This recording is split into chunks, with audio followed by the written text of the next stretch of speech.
suis auteur, co-auteur avec Fabrice, mon compère, de Crazy Theory.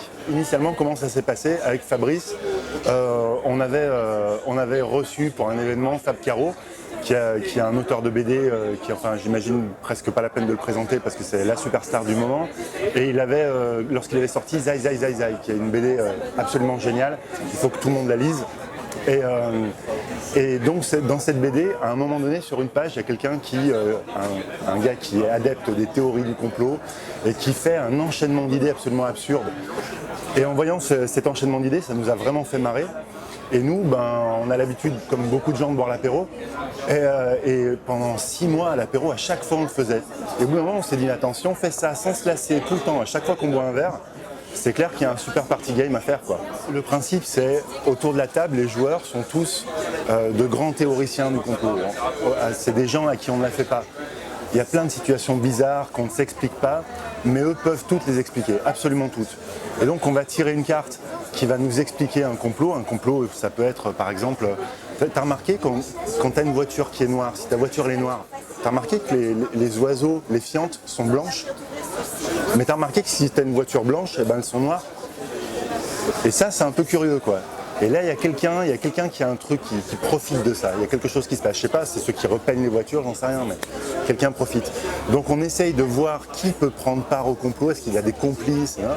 Ça peut être n'importe quoi. Ça peut être Jean-Luc Mélenchon, Kurt Cobain, un hamster ou un pneu. Et à la fin, on a des groupes de complotistes qui sont des suspects. On se dit, c'est peut-être les bouddhistes radicaux ou peut-être que c'est les végétariens. On s'en doute pas, mais ça peut être les coupables. Et le but va être de joindre par des mots, en fait, par association d'idées, sans raconter d'histoire, parce que c'est pas un jeu narratif, c'est un jeu qui est vraiment accessible à tous. Les associations d'idées, c'est un principe. Je sais pas, si je te dis Paris, tu me réponds quoi? France. Bah tu sais jouer. Merci. Voilà. Tu vois, c'est-à-dire qu'à partir du moment où tu es capable d'un mot t'associer à un autre, bah, tu sais jouer. Le but, ça va être d'associer des mots et de faire une espèce de chemin pour arriver soit à bouddhistes radicaux, soit à végétariens. Enfin, dans ce cas-là, pas à chaque fois, sinon le jeu serait chiant. Ce que j'aime bien dans ce jeu, et je pense que Fabrice c'est pareil, c'est que lorsqu'on voit ce jeu, on voit les gens écrire, on se dit c'est peut-être un peu complexe. Et puis on s'aperçoit en fait que c'est une capacité qu'on a tous parce qu'elle est vraiment inhérente à notre cerveau, c'est-à-dire de faire des associations. Et on est super surpris du résultat de ce qu'on donne, on se dit, et à la fin on est fier de soi.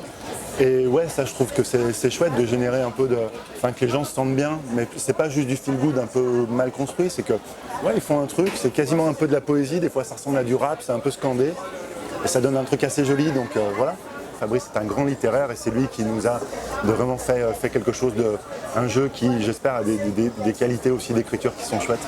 Ça a été super testé, donc je sais pas, on a dû faire dans les 300-350 parties, donc je sais l'effet que ça fait et c'est super, surtout quand les gens se marrent, sont contents, tu vois, puis quand les gens ont la banane parce qu'ils ont passé une bonne demi-heure tous ensemble autour d'une table, enfin j'imagine que n'importe qui fait des jeux espère ça, quoi, en faisant tester le proto à droite à gauche. Il y a plein de gens en fait qui me disaient, notamment Patrice de l'UDM, qui me faisait un petit coup de coude et qui me dit le droit de perdre. Un autre qui me dit le droit de perdre.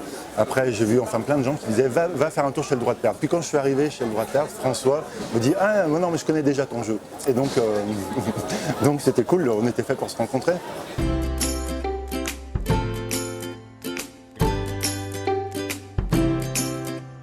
Je peux passer bonjour à Cacahuète et à l'Abbé Cador, qui est le meilleur ludothécaire à l'ouest de l'Oural, qui carrément c'est le meilleur.